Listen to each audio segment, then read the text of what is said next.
agora é o Evangelho. É o Evangelho da proteção divina, da cobertura para o coração. Hoje eu quero conversar com você num texto que está aqui no Evangelho de Mateus. O Braulio vai já colocar aí no capítulo 12, do verso 43 ao verso 45. Mateus, capítulo 12, do verso 43 ao 45. E a minha pergunta temática para a gente pensar a respeito no dia de hoje é essa: a sua casa espiritual está mobiliada, mas vazia? De onde é que vem essa pergunta? Onde é que ela aparece? Se você leu ou está lendo o texto de Mateus 12, de 43 a 45, você já entendeu. Para qualquer médio entendedor, já está claro, não tem nenhum mistério, é bem explícito. E olha só o que se diz aqui, de maneira inequívoca. O que está dito é que quando um espírito imundo sai do homem, e aí eu preciso, antes de prosseguir, pedir que você vire a página para o início do capítulo 12, e você vai ver as discussões dos religiosos com os discípulos de Jesus por causa de legalismo, porque os discípulos estavam comendo espigas no campo e eles achavam que aquele não era dia de colher espigas. E disseram, hoje não é lícito, é sábado. Aí Jesus deu uma resposta paciente, mas os caras não conseguem internalizar o conhecimento. Eles ouvem, veem que falaram idiotice, mas não assimilam a sabedoria. Aí prosseguem. Aí vem Jesus curando um homem da mão ressequida, também no mesmo dia, no mesmo sábado, ele cura esse homem na sinagoga. Aí eles outra vez se levantam contra e dizem, como é que tu fazes isso? Hoje é sábado, não é dia de cura. Aí Jesus disse, parem de hipocrisia. Vocês não tratam assim o boi, nem a ovelha, nem o animal de vocês, que se cair num buraco num sábado, vocês vão lá, laçam, tiram e puxam. Agora, um ser humano está todo ferrado num dia de sábado, e vocês querem que eu espere o domingo para tirá-lo de lá? Vão ser hipócritas assim no inferno, era só o que faltava dizer. Há pessoas tão perversas, tão duras de coração. Aí Jesus diz, chega, deixa eu sair daqui, porque está difícil demais o convívio com esse pessoal. Mas muitos o seguiram, e esses que o seguiram, Jesus, portanto, os curou. E a história vai prosseguindo, até que a gente vai encontrando de novo a presença dos religiosos, criando problemas. Jesus cura um cego e mudo, e aí eles vêm com a mesma historinha. Isso só pode ser coisa de Satanás, disseram os fariseus, murmurando. Ele expele demônios pelo poder de Belzebu. Mas Jesus, conhecendo quem eles eram, os pensamentos deles, a maldade deles, o ódio deles dissimulado, a vontade deles de relativizarem o Evangelho em Jesus. E por isso Jesus, conhecendo-lhes os pensamentos, diz a eles o que eles estavam precisando ouvir. Em outras palavras, Jesus disse, olha, não tem lógica, vocês parecem que não pensam. eu teria dito: vocês são burros. Não é possível. Como é que vocês acham que Satanás expulsa Satanás e leva vantagem? Se Satanás expulsar Satanás, ele começa uma guerra civil no império das trevas. E ele não quer guerra civil. Ele quer a unidade da malignidade, fazendo pressão sobre todas as mentes humanas, mas vocês não são capazes nem de raciocinar, que também não é uma questão de lógica, de engenharia. Se você puser uma casa sobre outra casa sem ter preparado um alicerce para aguentar ambas, uma cairá sobre a outra. Vocês não entendem isso. Vocês têm cabeça para quê? Não pensam. O dogma mata a lógica. O dogma mata a racionalidade. O dogma mata o bom senso. E o dogma cheio de ódio, de raiva, de preconceito e de inveja, porque é o dogma desses que não alcançam Jesus, não fazem o que Jesus faz, não sabem dizer o que Jesus diz, não sabem curar como Jesus cura, não sabem fazer o bem que Jesus realiza, veem o bem acontecendo a um monte de gente, ficam com raiva, invejosa, amargurada, diabólica, aí começam a querer transformar Jesus num demônio. E Jesus disse: olha, o que vocês estão fazendo é muito perigoso, porque se eu expulso os demônios pelo Espírito de Deus, certamente é chegado o reino de Deus sobre vocês. E se eu estou expulsando demônios, é porque eu tenho poder de vir amarrá-los, pegar pelo fundilho da calça demoníaca e jogar longe. O que vocês pensam que está acontecendo aqui? Que é uma negociação minha com Satanás? Eu não tenho negócio com as trevas. É o poder do reino de Deus se manifestando. Agora, vocês tomem cuidado, porque todo pecado e blasfêmia serão perdoados aos homens, mas a blasfêmia contra o Espírito Santo. E para expulsar um demônio genuinamente demônio e libertar essa pessoa, como eu liberto, não fazendo joguinho de negociação com as trevas, que é só libertação temporária e depois o cara volta outra vez ao mesmo estado anterior, que é como vocês veem acontecendo na religião. Tem gente que fica endemoninhado uma vez por semana e nunca fica liberto. Porque não foi a ação do Espírito de Deus, não foi a chegada do reino de Deus. Era sugestão, foi negociação, foi impressionamento mental, mas que não tem nenhuma durabilidade espiritual, vai voltar tudo outra vez. Vocês, no instante, estão brincando com fogo, porque eu expulso demônios, porque o reino de Deus chegou. E é pelo poder do Espírito Santo.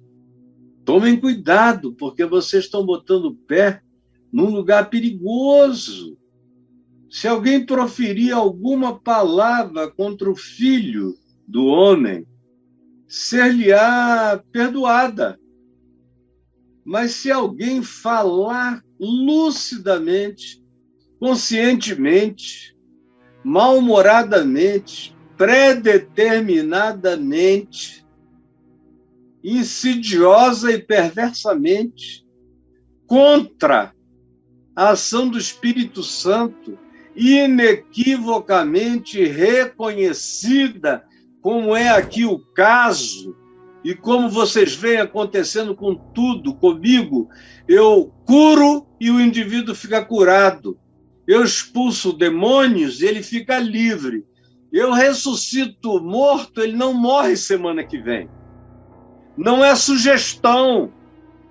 Vocês estão brincando com o que de mais sério já visitou a vida de vocês. Cuidado, porque isso não lhe será perdoado nem neste mundo, nem no mundo por vir. Não brinque com aquelas coisas que se transferem transdimensionalmente falando, não brinque com isso. Ande com temor, tremor, respeito. É fácil a gente ver quando é armação, quando é mentira, quando é sugestão, quando é indução, quando é manipulação. Por isso eu falo pessoalmente com toda clareza que quase tudo isso que vocês veem por aí é armação, que não produz cura. A pessoa continua ali, possessa para sempre, deixando dinheiro para sempre, nunca fica livre mais do que 2, 3 dias em casa. E volta tudo outra vez. Mas aqui não! E vocês sabem disso. Por que que vocês chamam juízo sobre a vida de vocês, brincando contra aquilo que só traz alívio e libertação aos seres humanos? Na realidade, vocês fazem isso por causa da natureza de vocês. É o que Jesus diz no verso 33. É porque a árvore do ser de vocês não é boa, é má. O fruto de vocês é mau. Vocês não são gente boa, vocês são gente que foi ficando ruim, ruim, ruim. Vocês não são filhos de Deus, são filhos de serpente, nasceram de ovos de serpente, são raças de víbora, e que não tem condição de falar coisas boas, porque dentro de vocês tudo que sai é venenoso. É amargurante, é blasfemo, é perverso. Vocês não têm nem o cuidado de examinar. Vocês julgam aquilo que já está definido dentro de vocês. Cuidado, porque as consequências de quem predefine quem é de Deus e quem não é de Deus pode ter consequências horrorosas para a vida de quem age assim. Não brinque disso, disse Jesus, porque as consequências são inapeláveis. É diferente do ser humano bom. O ser humano bom tira do tesouro do seu coração coisas boas. Mas o ser humano mau tira do mau tesouro, do tesouro da mentira, do engano, do ódio, da raiva, da amargura, só sai coisas ruins de dentro dele. Por isso é que eu digo a vocês que de toda palavra frívola, idiota, que vocês falarem, tomem cuidado, porque a gente presta contas do que a gente fala. Fala contra a vida, especialmente contra os homens. Como diz a gíria do jiu-jitsu, Deus perdoa, mas o jiu-jitsu não. Tem do Senhor, Deus perdoa, mas não brinque contra aquilo que é santo, santo, santo, ante o que você deveria, no mínimo, andar em silêncio.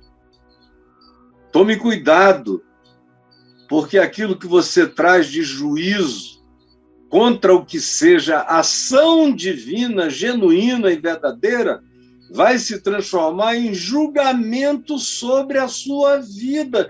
E você não quer ficar debaixo de um julgamento tão horrível quanto esse, de frivolizar a graça de Deus, a ação do Evangelho, o poder do Espírito Santo libertando, curando, tirando o pecado do coração dos pecadores, limpando a mente, abrindo portas, divisando futuros esperançosos. Não matem a alegria de quem está começando a se alegrar, de quem está ficando livre das ocupações perversas no seu próprio ser. E aí, isso tudo dito, aqui nesse capítulo 12, a gente chega nesse verso 43, que cada um de nós tem que ler com atenção, porque Jesus já fez mais uma advertência a esses todos religiosos, dizendo: olha, pessoal de Nínive, de Sodoma e Gomorra, está todo mundo em vantagem em relação a vocês, assim como ele já tinha dito. Em verdade, eu vos digo, e disse isso para os mais religiosos, que meretrizes, prostitutas e pecadores vos precedem no reino dos céus. Aí ele chega aqui e diz: olha, até da Etiópia, a rainha da Etiópia, a rainha de Sabá, vai preceder vocês no reino de Deus, porque ela veio do fim do mundo da Etiópia, atravessou desertos, fez uma viagem difícil,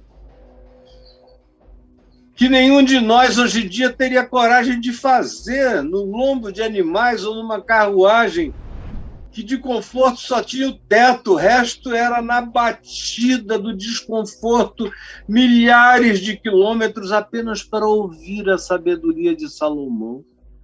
Mas vocês estão ouvindo aquele que é maior do que Salomão. E o coração de vocês continua absolutamente fechado. Embora eu lhes diga: eis aqui está quem é maior do que Salomão. E aí ele acrescenta o que eu quero ler. E diz: quando o espírito imundo, isso tudo está ligado. Quando o espírito imundo ele volta para a acusação de que ele expulsava demônios pelo poder de Belzebu, tudo tem contexto, antecedente, imediato. Quando o espírito imundo sai do homem, de um ser humano, homem ou mulher, ele sai, anda por lugares áridos, por lugares ermos, procurando repouso. E eles não querem uma árvore para habitar em uma árvore, como na mitologia celta, o animista. Não. Eles não querem morar numa cova, nem numa gruta escura. Eles não querem habitar uma ruína. Eles podem até assombrar os medrosos por lá, mas não é o lugar do desejo deles. Eles não têm vontade de virar passarinho, nem de habitar corvos. Quando eles pediram para sair de um gadareno possesso, na presença de Jesus, e entrar nos porcos, quantos dias, meses e anos eles ficaram nos porcos? Minutos. Saíram do homem, entraram nos porcos, os porcos estavam em cima de um platô, eram mais de 2.000 porcos e eles correram aquela manada e se precipitaram do despenhadeiro abaixo, no lago de Genezaré, e morreram. Porque não era o ambiente, faltava inteligência.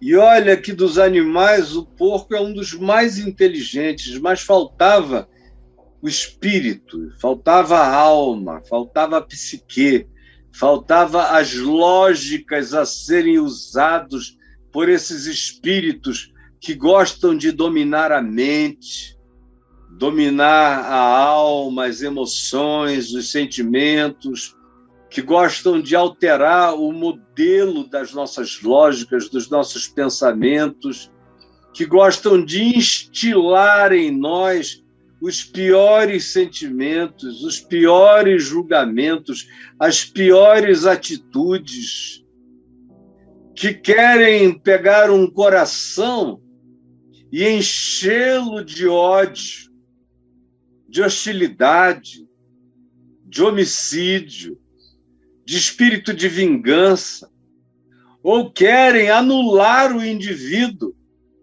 fazer dele um ser babão, abobalhado, tratado como um retardado, ou como alguém que se joga no chão e se convulsiona, ou alguém que perde o sentido de tudo. que ameaça bater no pai, na mãe, às vezes o faz, que agride quem quer que chegue perto. Tome cuidado, porque esse é o destino de todo aquele cuja vida é uma casa vazia, como ele mesmo aqui alertou, usando o exemplo de uma casa vazia. Ele disse: o espírito imundo sai do homem. Essa casa espiritual, se não for ocupada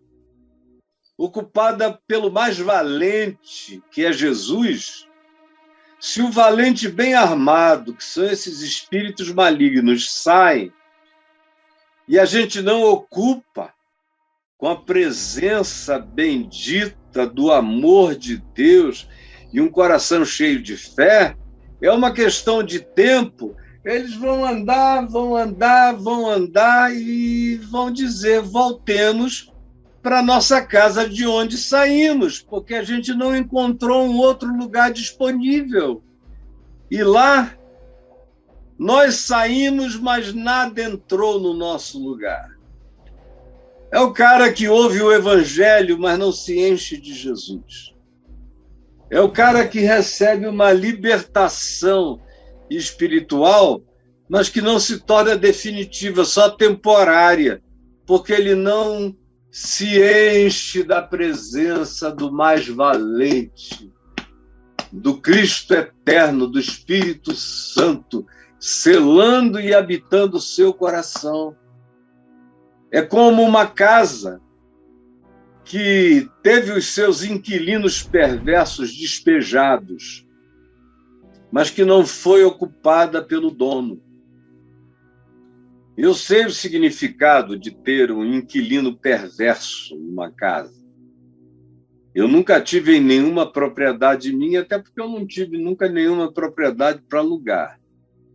Mas eu já tive que botar a gente para fora de casas, porque entraram lá e se apoderaram, não pagaram mais nada e ficaram anos e anos e anos. E aí, quando eu soube da história e soube que o cara era um traficante que fazia bacanais e surubas lá no apartamento ótimo, grande, num dos melhores lugares do bairro de Copacabana, e aí eu falei: não, eu vou lá tirar esse cara. Aí eu fui. E eu cheguei, me apresentei. Ele falou: mas qual é a sua relação de propriedade com o lugar? Eu falei: nenhuma. Mas as pessoas que são donas me amam e confiam em mim. E eu as represento e vim aqui, em nome delas, tirar você daqui. Aí ele falou: acho que você não sabe com quem está falando. Eu falei: não, você que não sabe o perigo que você está correndo, não brinca disso, não. Ele ainda perguntou se eu ia usar de violência. Eu falei: não precisa. Não precisa, meu filho. Eu vim aqui te tirar tirando. Aí eu vi umas criancinhas ali. Falei: são seus filhos? Ele disse que eram. Eu falei: olha, só porque você tem 3, 4 filhos pequenos, eu vou te dar 6 meses para você sair. Mas vai saindo, porque daqui a 6 meses eu volto e te arranco daqui. E aí, 6 meses depois, eu fui lá. Era um apartamento que valia alguns milhões de reais, e ele veio com um pacote de 186 mil reais e falou: toma, vai embora, esquece isso aqui, faz o que você quiser com essa grana. Eu falei: não, meu querido, quem vai embora pega a grana, põe onde você quiser, mas quem está saindo é você. Aí ele disse que ninguém o tiraria de lá. Eu falei: vamos ver.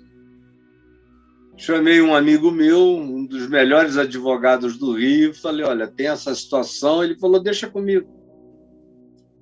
E aí nem precisou entrar. Quando estava entrando na justiça contra ele, dentro do carro dele, na Tijuca, parou num sinal Vale lembrar que ele era traficante de drogas, especialmente de cocaína, rei da suruba, daquela área ali.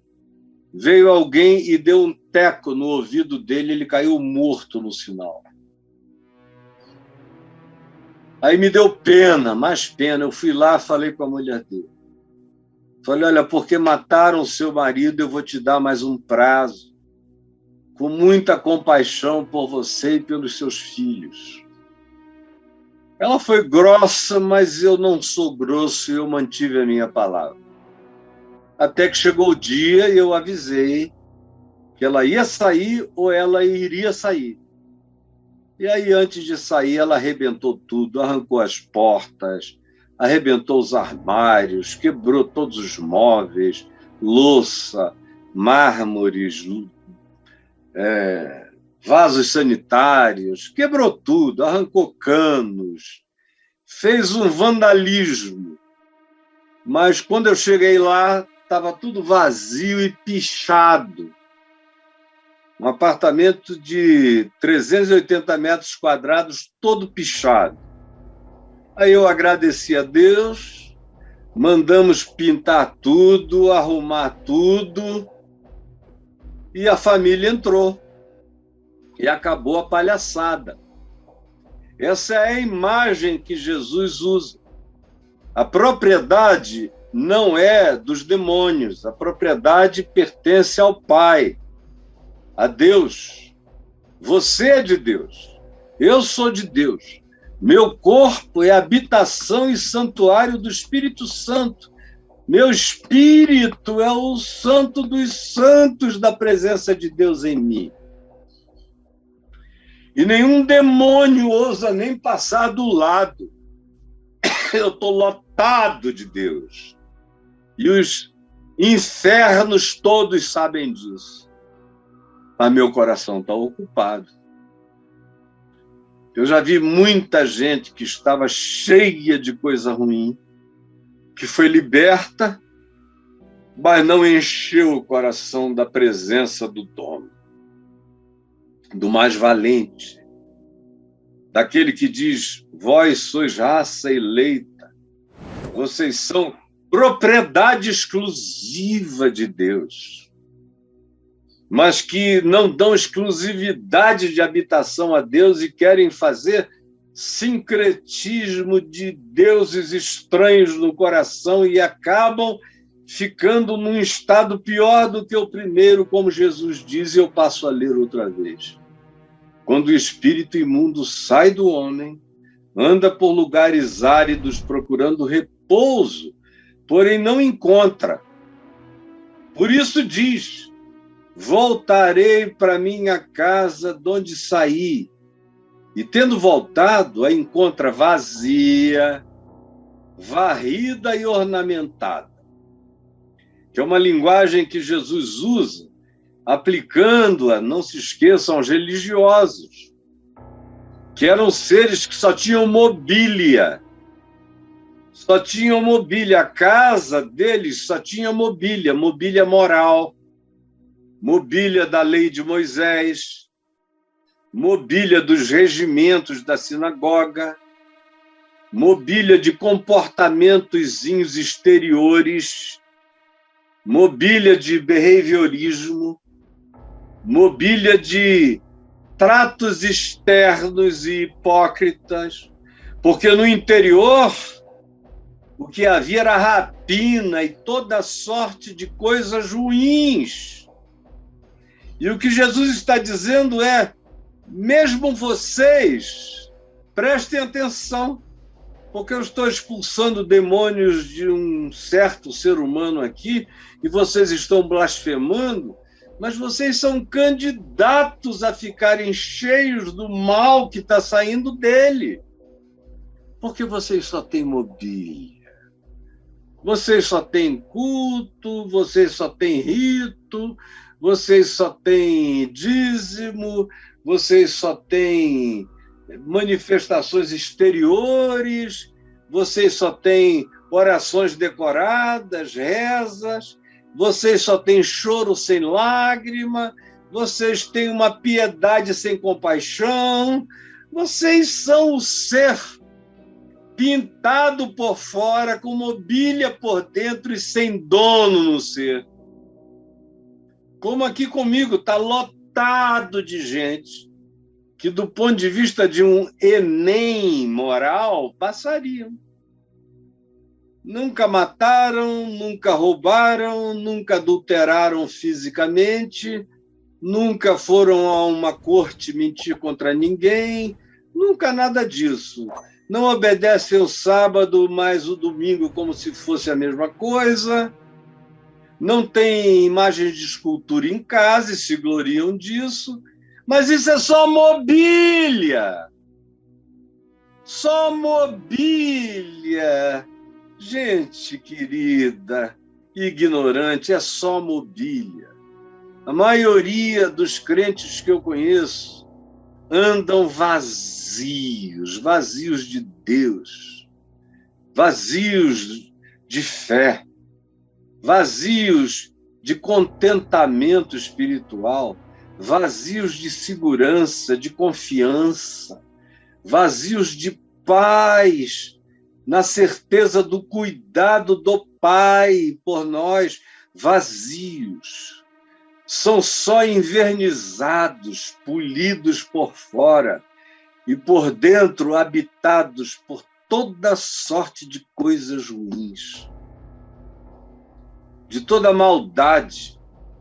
Como diz Tiago, até a sabedoria deles não é a sabedoria dos céus, mas é terrena, animal e demoníaca. Só tem mobília, não tem nada, estão ocos. Por isso são tão suscetíveis. Por isso são tão oprimíveis.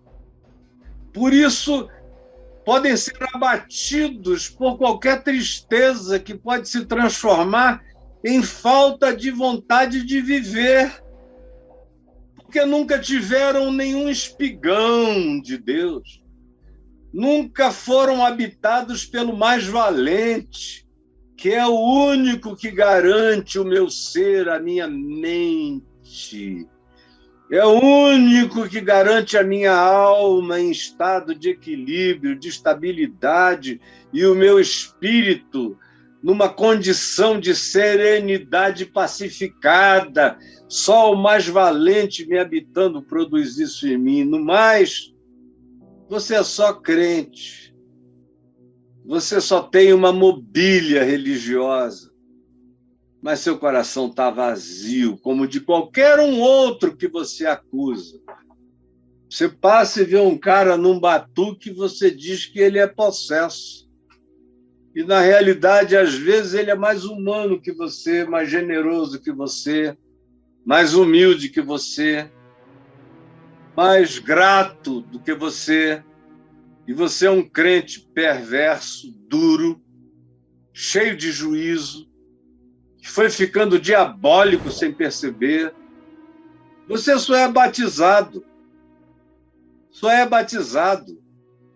Mas é como uma porca batizada que volta para o chiqueiro. É como um cão batizado que volta a se revolver no vômito. Não tem nada divino em você.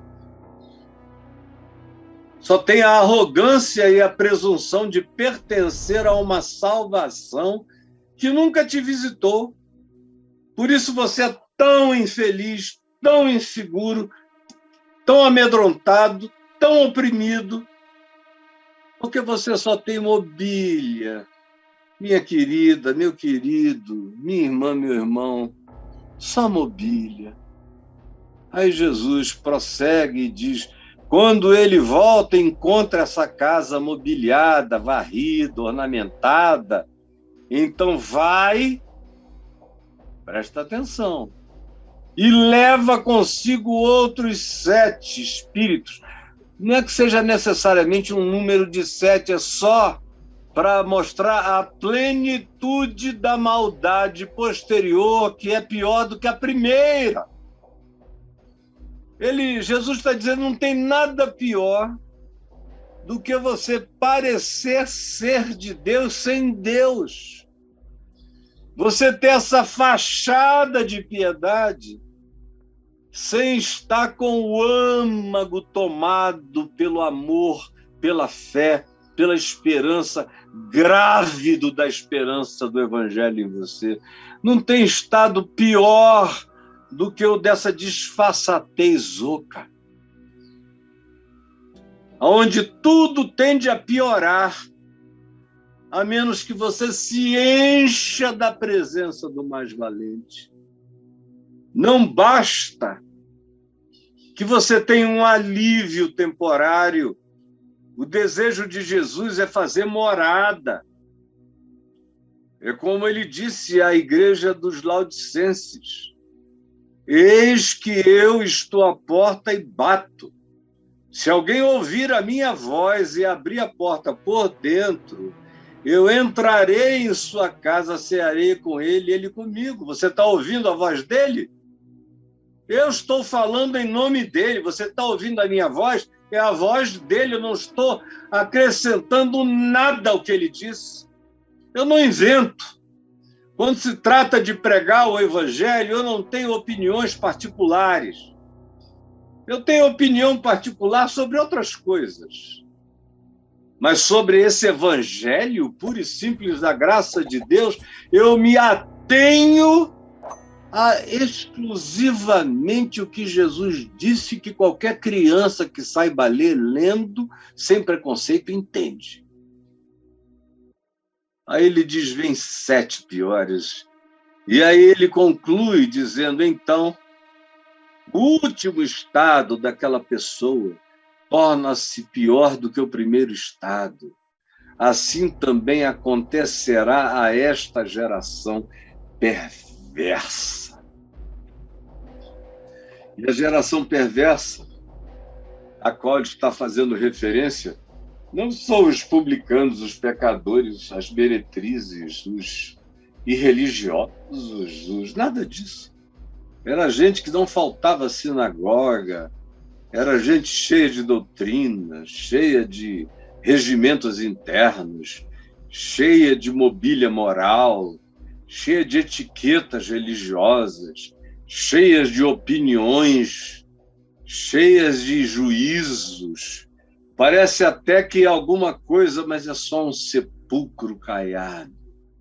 E por dentro tomado de podridão, não dá para sentir o hálito do teu espírito, porque ele é podre.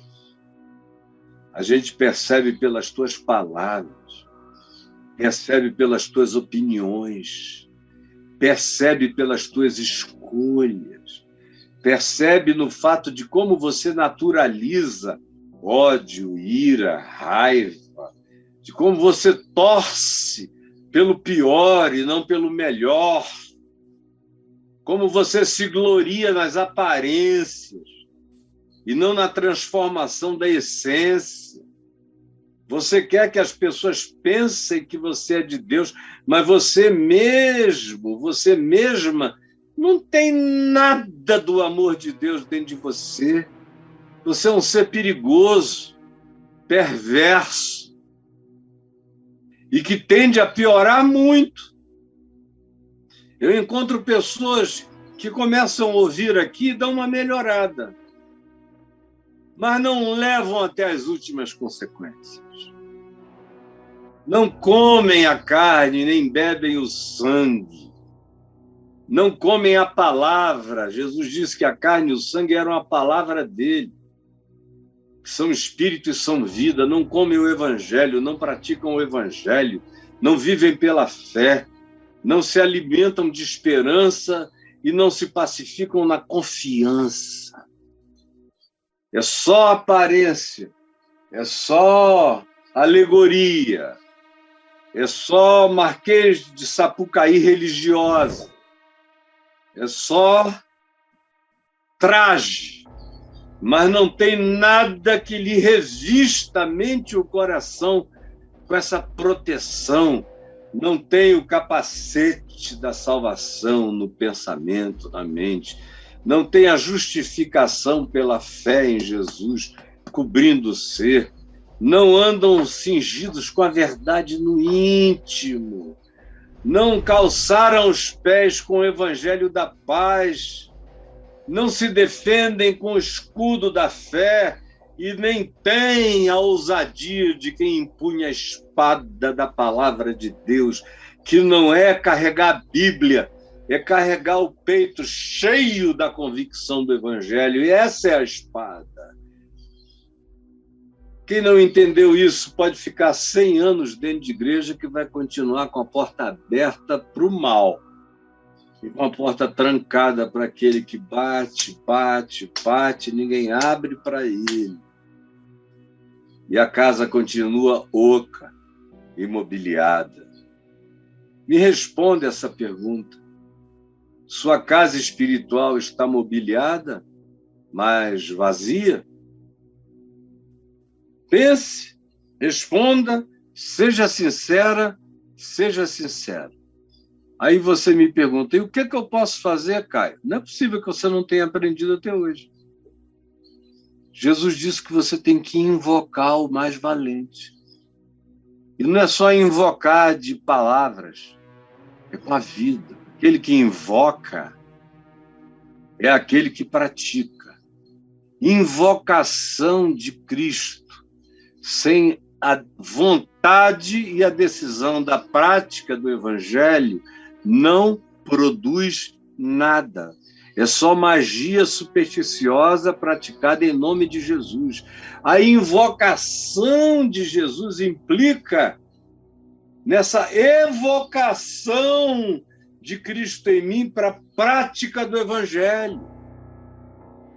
A invocação me torna habitado pelo mais valente, que me dá segurança, proteção mental, proteção psíquica, proteção espiritual.